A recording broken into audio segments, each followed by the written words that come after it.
Hola, hoy nos vamos a sumergir en el Boletín Oficial del Perú, el del 18 de septiembre de 2025. Sé que puede sonar un poco denso, ¿no? Mucha jerga legal, administrativa, pero créanme, es una ventana súper interesante para ver cómo se mueven las cosas, ¿eh? La economía, el sistema legal aquí en el país. Vamos a explorar un poco de todo. Desde licitaciones millonarias, remates por deudas fiscales, hasta cómo nacen, cambian y a veces, bueno, desaparecen las empresas. Y también un montón de notificaciones que nos afectan a todos, ciudadanos y compañías. Nuestra misión hoy, intentar descifrar estos documentos, entender los procesos y ver qué historias nos cuentan sobre la dinámica actual de Perú. A ver, desempaquemos esto. Arrancamos con algo que, bueno, definitivamente mueve dinero y construye país: las licitaciones públicas. Hay varias convocatorias que llaman la atención, bajo esta modalidad de obras por impuestos, las OXI. Por ejemplo, en Loreto, el gobierno regional está buscando una empresa, pero no para construir, sino para supervisar un proyecto educativo grande. Es para mejorar y ampliar un colegio en Iquitos, la IE Luis Navarro Cauper. Exacto. Y el mecanismo de obras por impuestos es fundamental hoy en día. Permite que una empresa privada, digamos, adelante el dinero, financie, ejecute una obra pública y luego recupere esa inversión descontándola de su impuesto a la renta. Es una forma de acelerar proyectos. Pero como bien dices, en este primer aviso de Loreto, lo curioso es que no buscan quién construya, sino quién supervise, que es una pieza clave, claro, para asegurar que la obra se haga bien, en plazo. Y esa supervisión no debe ser barata, ¿verdad? Para nada. Estamos hablando de un valor referencial de casi 800,000 soles. Sí, 787,367.46 para ser exactos. Y es para supervisar durante 420 días, o sea, más de un año. Las empresas que se dedican a esto tienen hasta fin de mes, el 29 de septiembre, para presentar su interés. Pero aquí viene lo interesante que comentabas. Justo. Porque al ladito, en el mismo boletín, otra convocatoria, para el mismo colegio en Loreto. Pero esta vez sí, ahora buscan a la empresa que ponga la plata y construya la obra. Correcto. Son las dos caras de la misma moneda en un proyecto OXI bien armado. Una empresa ejecuta y financia, y otra, que tiene que ser independiente, supervisa. Para la construcción y el financiamiento, el monto ya es mucho mayor, obviamente. Hablamos de más de 10,5 millones de soles. Sí, 10,629,460.71. Y fíjate, este monto ya incluye tanto la obra física, que son casi 10 millones, como ese costo de supervisión que vimos antes, los casi 800,000 soles. Ah, ok, está todo integrado en el paquete grande. Exacto. Los plazos para que las constructoras muestren interés son los mismos, 29 de septiembre. Aunque bueno, el proceso de selección final, la adjudicación, varía un poquito en fechas. Y esto no es un caso aislado, ¿no? Vemos este esquema de obras por impuestos en otros lugares. En Pichari, allá en Cusco, buscan empresas para financiar y construir dos avenidas importantes, una por más de 8 millones y otra, por más de 11 millones de soles. Y claro, también necesitan supervisores para esas obras. Y para otras más. Vimos otra escuela en Cusco, en Maranganí, y hasta un complejo deportivo en La Libertad, en El Porvenir. Sí, sí. Esto nos muestra que el modelo OXI está bastante extendido, digamos, y se usa para todo tipo de infraestructura: colegios, pistas, complejos deportivos, y en regiones bien distintas. Parece ser una herramienta, vital para que el Estado impulse la inversión pública con capital privado. Sobre todo quizás cuando los presupuestos públicos directos no dan para todo lo que se necesita. ¿Es una alianza público-privada en acción? Claramente. De acuerdo. Ahora, cambiemos un poco el chip y veamos el otro lado. ¿Cómo el Estado recupera dinero? Porque el boletín está, bueno, repleto de avisos de remates públicos. La SUNAT, que es la Agencia Tributaria Nacional, y el SAT de Lima anuncian subastas. Son de bienes que han embargado por deudas. Hay un evento grande de SUNAT programado en Lima para el 24 de septiembre. Y la lista de lo que se remata es, variada es poco. Hay casos que saltan a la vista. Por ejemplo, un inmueble de una constructora conocida, Málaga Hermanos, en Surco. Y ojo, está en su tercer remate. Eso ya te dice algo, ¿no? Que no ha sido fácil venderlo antes. El precio base es altísimo, más de 15 millones de soles. Y el aviso es bien detallado. tiene varias hipotecas y embargos encima, principalmente de la misma SUNAT. Una situación compleja para quien quiera comprar. Definitivamente. Quien entra ahí tiene que hacer bien sus números. Y en el otro extremo vemos bienes mucho más pequeños, claro.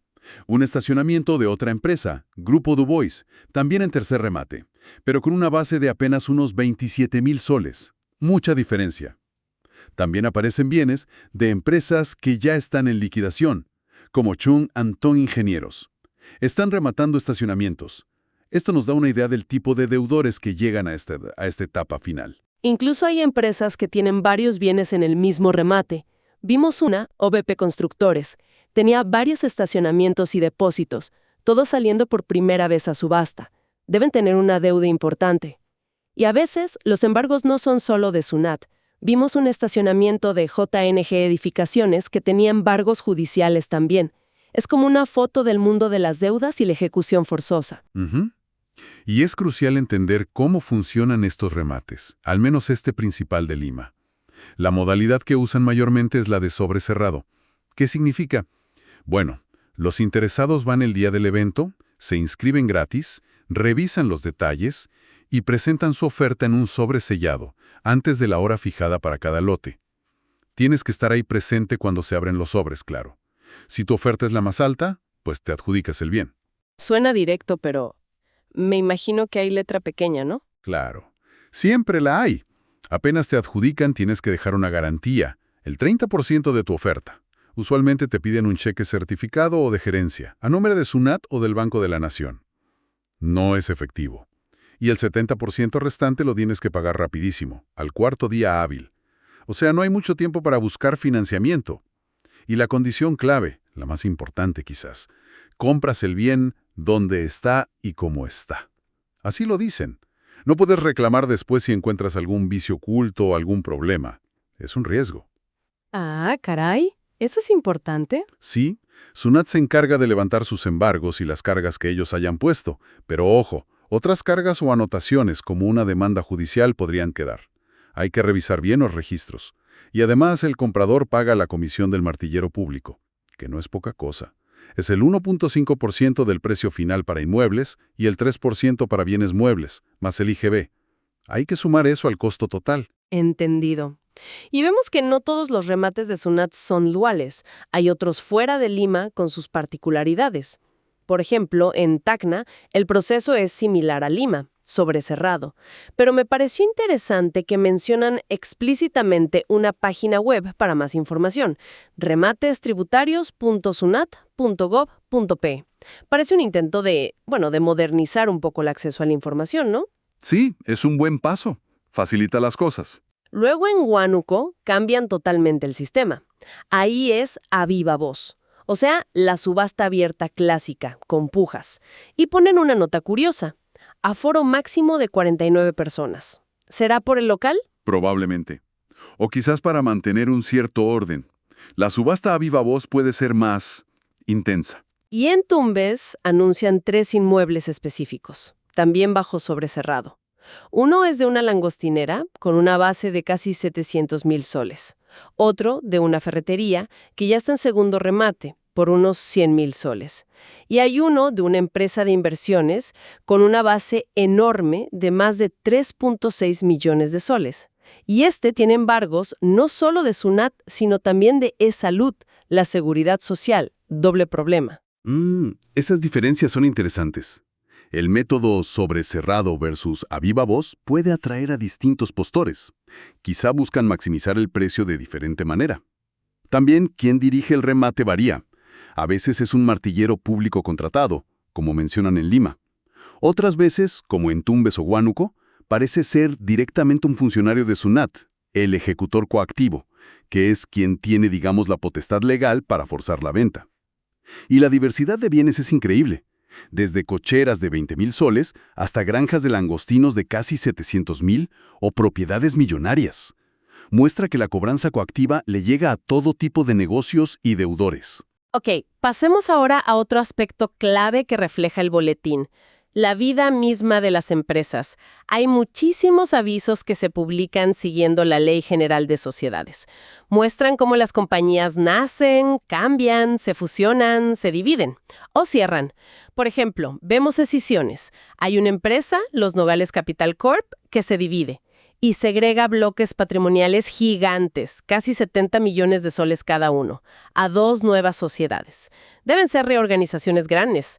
Otra, Ventanas Peruanas, crea una nueva empresa y le aporta un local como capital.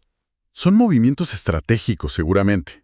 Reestructuraciones para optimizar impuestos, separar líneas de negocio, quién sabe.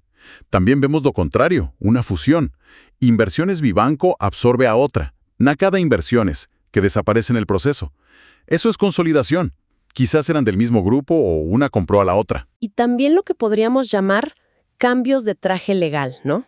Varias empresas individuales de responsabilidad limitada, las EIRL, que son de un solo dueño, se transforman en sociedades anónimas cerradas, SAC, que ya permiten tener más socios. Vimos casos como MAD Instrumentos, Viveros Unidos, Asesores de Servicios Múltiples y también una sociedad comercial de responsabilidad limitada, una SRL, que da el mismo paso a SAC, el caso de Geolink. Exacto. Esas transformaciones suelen buscar más flexibilidad, quizás acceso a capital o facilitar la entrada de nuevos socios o inversionistas. Reflejan una evolución en la estrategia del negocio o simplemente un crecimiento que ya no cabe en la estructura original. Y claro, también está el final del camino para algunas. Hay una lista, bastante larga, de empresas que anuncian su disolución y liquidación. JJB Inversiones, Castro Romero WSR, Bramco Diseños, Sumaya SAC, Exportador Entre Valles, Cuentología SAC. Incluso se publica el balance final de liquidación de una, Corporación Unidos del Sur, y muestra ceros en todo. Activo 0, pasivo 0, patrimonio 0. Es el cierre formal, definitivo. Y todos estos avisos de escisión, fusión, transformación, disolución, son una obligación legal sí o sí. La Ley General de Sociedades, la LGS, tiene artículos específicos para cada caso que exigen esta publicación. El objetivo, pues proteger a todos los que tienen interés en la empresa, accionistas, acreedores, trabajadores, incluso el público en general. Que todo el mundo se entere formalmente de qué está pasando con la estructura o la existencia de esa compañía. Lo que vemos en conjunto es como una foto instantánea de un ecosistema empresarial muy dinámico, ¿no? Creación, reestructuración, consolidación, cierre, todo pasando al mismo tiempo. Y el boletín también nos muestra al Estado en su rol de vigilante y sancionador. Vemos notificaciones de SUNAT, pero esta vez de aduanas, por infracciones. Citan la Ley de Delitos Aduaneros. Hay casos en Tumbes y Puno, que son zonas de frontera, y afectan tanto a extranjeros, mencionan ecuatorianos, venezolanos, colombianos, como a peruanos. Sí, y las consecuencias que describen no son para nada leves. Hablan de comiso, que es la confiscación definitiva de la mercancía, o sea, la pierdes. Y también de multas económicas, que a veces se calculan como un porcentaje o un múltiplo de los impuestos que se intentaron evadir. Pueden ser sumas bastante fuertes. Dan un plazo, eso sí, de 20 días hábiles para presentar un reclamo. Es parte del debido proceso administrativo. Y mencionaste algo antes sobre por qué se publica esto en el boletín. ¿Es porque no los encuentran? Correcto. Muy a menudo, esta publicación en el diario oficial es el último recurso legal para notificar a alguien. Especialmente si es un extranjero sin domicilio fijo en Perú o una persona cuya dirección actual se desconoce o no es sabida. Es un mecanismo formal para que la notificación se considere válidamente realizada, aunque la persona no la lea directamente. Pero ojo, también es justo decir que, a veces, se publican resoluciones que dicen procedente la solicitud de devolución, o sea, que alguien reclamó y le devolvieron su mercancía. Muestra que el sistema, al menos en teoría, tiene las dos caras, permite la defensa. Y no solo es SUNAT Aduanas fiscalizando. El OEFA, que es el organismo de fiscalización ambiental, también usa el boletín. Vimos notificaciones a varias empresas por presuntas infracciones ambientales. Por ejemplo, a una, Rabanal Service, le proponen una multa de más de 4 UITs. Hay otros casos contra grifos, asociaciones de comerciantes de ganado. Parece que abarcan distintos sectores. Ajá. El OEFA tiene un rol crucial supervisando que las actividades económicas cumplan con las normas ambientales. Estas notificaciones son parte de lo que llaman Procedimiento Administrativo Sancionador, el PAS. Detallan cuál es la supuesta falta, a veces ya declaran la responsabilidad administrativa, y siempre otorgan un plazo para apelar la decisión. Usualmente son 15 días hábiles. Mencionan también el RUIAS. ¿Qué es eso? Es el Registro Único de Infractores Ambientales Sancionados. Quedas marcado, digamos. ¿Y qué significa esa multa en UITs? ¿Cuánto es eso en dinero? Buena pregunta. La UIT, la Unidad Impositiva Tributaria, es una unidad de cuenta que se usa muchísimo en Perú. Sirve para calcular multas, tasas, umbrales, en muchos ámbitos administrativos, no solo el ambiental. Su valor lo fija el gobierno cada año. Para 2025, por ejemplo, tendría un valor específico. Entonces, 4 UITs sería multiplicar ese valor por 4. Es un sistema para que las multas mantengan, digamos, su poder adquisitivo o su proporcionalidad a lo largo del tiempo, a pesar de la inflación. Entendido. Bueno, para ir cerrando nuestro recorrido por este boletín del 18 de septiembre, es realmente impresionante la cantidad de otros avisos, más pequeños quizás, pero igual de importantes que contiene. Es un verdadero mosaico de la vida formal del país. Totalmente. Es como el gran tablón de anuncios oficial para casi todo lo que requiere formalidad legal o administrativa. Vemos los clásicos edictos matrimoniales, anunciando futuras bodas civiles, solicitudes al RENIEC, el registro civil, para rectificar errores en partidas de nacimiento, de defunción, cosas muy personales. Avisos de sucesión intestada. Esto es cuando alguien muere sin dejar testamento y hay que iniciar el trámite para declarar quiénes son los herederos legales. Solicitudes para reconocer uniones de hecho, o sea, las convivencias de pareja. Trámites para constituir o extinguir el patrimonio familiar, esa figura que protege la casa familiar, por ejemplo. Son todos aspectos muy del día a día de las personas y las familias, pero que necesitan pasar por un proceso formal, legal y a menudo público. También hay cosas más corporativas o colectivas, convocatorias a juntas de accionistas o incluso de acreedores. Vimos una interesante para los ex trabajadores de una embotelladora que está en liquidación, para que se reúnan. Solicitudes para obtener derechos de uso de agua, como una de un manantial en La Libertad para uso agrícola. Entidades públicas haciendo saneamiento de bienes muebles. Vimos una de la policía regularizando la propiedad de vehículos antiguos, como patrulleros. Constitución de fideicomisos, que son estructuras financieras a veces complejas. Vimos uno relacionado a electrificación rural. Esa diversidad muestra la cantidad de actores e intereses que confluyen en el boletín, desde individuos arreglando un nombre en su partida, hasta grandes proyectos de infraestructura o reorganizaciones financieras complejas. Y finalmente, una categoría enorme, los edictos judiciales. Son publicaciones que ordenan los juzgados sobre todo tipo de procesos.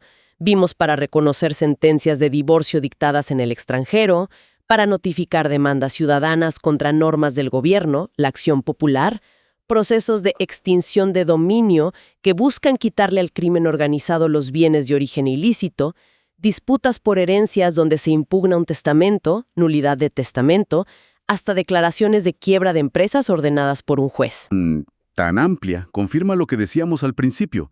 El boletín oficial, aunque pueda parecer un documento árido, es en realidad el canal indispensable, el vehículo formal, para que una multitud de procesos legales, administrativos, comerciales, tengan validez, publicidad y efectos frente a terceros en Perú. Es un reflejo diario, sí, denso, pero muy real, de cómo interactúan el Estado, las empresas y los ciudadanos bajo el gran paraguas de la ley. La verdad es que ha sido un viaje intenso por estas páginas. Hemos ido desde inversiones millonarias gestionadas por privados con obras por impuestos, hasta la liquidación final con saldo cero de una pequeña empresa. Hemos visto cómo el Estado remata bienes para cobrar deudas tributarias y cómo también sanciona infracciones en las aduanas o por temas ambientales. Definitivamente el boletín oficial es mucho más que letra pequeña y jerga legal. Es un pulso diario, real, de la actividad formal del país. Sin duda alguna. Y quizás como una reflexión final, queda una pregunta flotando en el aire, ¿no? Al ver todo este volumen, esta increíble diversidad de avisos, desde los grandes proyectos Oxy, de millones de soles, hasta la lucha de una persona por una multa pequeña, o por una herencia, o por corregir un error en su partida de nacimiento. ¿Qué nos dice toda esta instantánea sobre la fricción, quizás, y la formalidad que implica moverse dentro del sistema económico y legal peruano? ¿Es toda esta complejidad una salvaguarda necesaria, una garantía de derechos? ¿O representa también una barrera a veces muy alta para operar, para emprender, para simplemente vivir formalmente? Y sobre todo, ¿dónde se esconden las verdaderas oportunidades? Quizás entre líneas, dentro de todo este papeleo oficial. Es una pregunta interesante, creo, para seguir masticando después de leer el boletín.